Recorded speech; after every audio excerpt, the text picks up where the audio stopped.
ఢిల్లీ కొత్త సీఎం అతీషి శాసనసభ పక్ష నేతగా ఎన్నుకున్న ఆప్ ఎమ్మెల్యేలు ఆమె పేరును ప్రతిపాదించిన కేజ్రీవాల్ అనంతరం ఎల్జీకి తన రాజీనామా ప్రభుత్వ ఏర్పాటుకు ఆహ్వానించాలని లెఫ్టినెంట్ గవర్నర్ కోరిన అతీషి రాష్ట్రపతి ఆమోదం రాగానే ప్రమాణం. షీలా దీక్షిత్ సుష్మా స్వరాజ్ తర్వాత ఢిల్లీకి 3వ మహిళా ముఖ్యమంత్రి అతీషిగా ఒక రికార్డు నెలకొల్పబోతుంది అనేది చాలా స్పష్టంగా తెలుస్తోంది. అయితే ఇక్కడ ఒక విషయం ఏంటి అంటే అరవింద్ కేజ్రీవాల్కి నిజంగా ఒక మహిళను సీఎం చేయాలనేటువంటి చిత్తశుద్ధి ఉంటే, నిజంగా ఆయనకు పదవీకాంక్ష లేకపోతే, ఇంకా ఎన్ని నెలలు ఉందని ఇంకో 2-3 నెలలు ఉంది అంతే ప్రభుత్వం యొక్క కాలపరిమితి. నిజంగా చిత్తశుద్ధి ఉంటే ఇదేదో సంవత్సరం ముందో 2 సంవత్సరాల ముందో చేస్తే బాగుండేది. కానీ అరవింద్ కేజ్రీవాల్ పదవీకాంక్షతో ఉన్నటువంటి ఒక అవినీతిమయమైనటువంటి ముఖ్యమంత్రి అనే విషయాన్ని గుర్తుపెట్టుకోవాలి. ఆయనకు ఢిల్లీ లిక్కర్ స్కామ్ అనేది పక్కన పెట్టండి, అదంతా వేరే కోణం.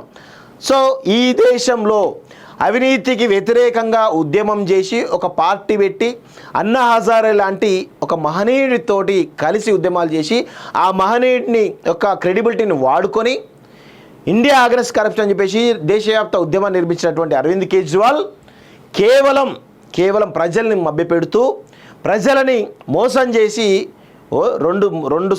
మూడోసారి సీఎం అవ్వడం ఆయనే.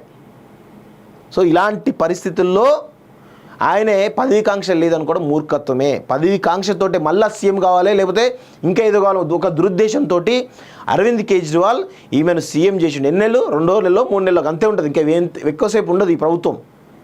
ఆ ప్రభుత్వ కాలపరిమితి అయిపోయింది.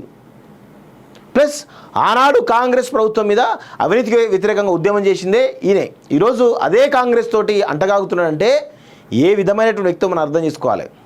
ఇలాంటి వ్యక్తులు నిజంగా ఈయన అరవింద్ కేజ్రీవాల్, కేసీఆర్ లాంటి వ్యక్తులు ఈ దేశానికి ప్రమాదకరమైన విషయాన్ని గుర్తుపెట్టుకోవాలి.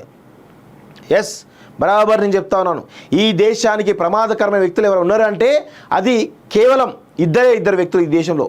అరవింద్ కేజ్రీవాల్, కేసీఆర్ ఇద్దరు చాలా ప్రమాదకరమైనటువంటి వ్యక్తులు అటువంటి విషయాన్ని మనందరం గమనించాలి. ఎందుకంటే వీళ్ళు చేసేదేమో చెప్పేదేమో పెద్ద ఎత్తున చెప్తారు.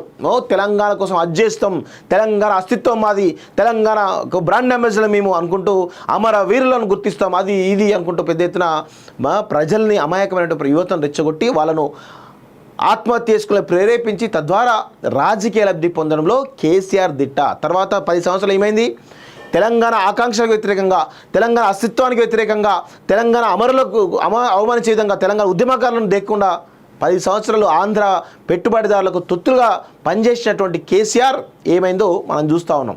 అదే విధమైనటువంటి పరిస్థితుల్లో అరవింద్ కేజ్రీవాల్ అనేటువంటి వ్యక్తి కూడా అవినీతికి వ్యతిరేకంగా దేశవ్యాప్త ఉద్యమం చేసి ఆమ్ ఆద్మీ పార్టీ అని నిర్మించి ఈ దేశంలో అవినీతి లేకుండా చేస్తా అని చెప్పినటువంటి అరవింద్ కేజ్రీవాల్ ఈరోజు అదే అవినీతిలో కూరుకుపోయినటువంటి ఒక పెద్ద అవినీతి పరుడు. కొంతమంది రాజకీయ నాయకులు మేము ఇజ్జేయమని చెప్పేసి చెప్పరు, కానీ సరే వాళ్ళు చేసిర్రా చేయలేదా పక్కన పెడితే వీళ్ళిద్దరూ దాన్ని చెబుతూ మళ్ళీ దాన్నే ఫాలో అవుతూ ఉంటారు. కాబట్టి ఈ దేశంలో అత్యంత ప్రమాదకరమైనటువంటి రాజకీయ నాయకులుగా వీళ్ళిద్దరిని అభివర్ణించవచ్చు అనేది నా యొక్క ఒపీనియన్.